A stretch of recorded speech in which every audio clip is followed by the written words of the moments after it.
In the early 90s, a Canadian woman diagnosed with ALS tried getting permission from the court for a physician-assisted death. She asked the court, "If I cannot consent to my own death, whose body is this? Who owns my life?" Her request was rejected, but the right to die movement has come a very long way since the 90s. And if that same request was made today, it would most likely be approved. That's because in 2016, assisted dying was legalized in Canada for Canadians. What we call this practice is MAID, medical assistance in dying. There are some eligibility criteria that must be met before you can be approved for MAID. And there's one in particular that I want to draw your attention to. It's that death must be in the near and foreseeable future.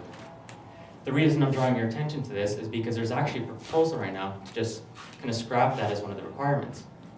A consequence of this is that disorders such as depression, as well as other mental illness which typically don't affect the lifespan, can qualify you for an assisted death. Now, I know some of you are thinking, that is way too morally questionable. And to be fair, everything about MAID so far has been one big controversy. My research isn't about what is morally right or wrong. It's about answering a question with objective information. And that question is, how will expanding MAID to cover those with mental illness affect the suicide rate of the general population? Okay, sounds like a good question, but what's the connection between suicide rates and assisted dying? So when I actually first learned of this, I thought it was completely bizarre. And it turns out that there's some evidence that assisted dying policies can reduce suicidal behavior. That might also mean an overall decrease in the suicide rate. That would be pretty damn amazing. The majority of this evidence comes from 4 European countries: Belgium, Switzerland, the Netherlands, and Luxembourg. All have assisted dying policies, and all for much longer than they have been in Canada.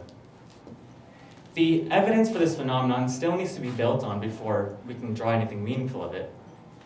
And it's important that this happens soon because at the end of this year, an organization of researchers is going to present a literature review to Parliament on assisted dying. The topic of removing death as an outcome for MAID is one of the talking points on the agenda.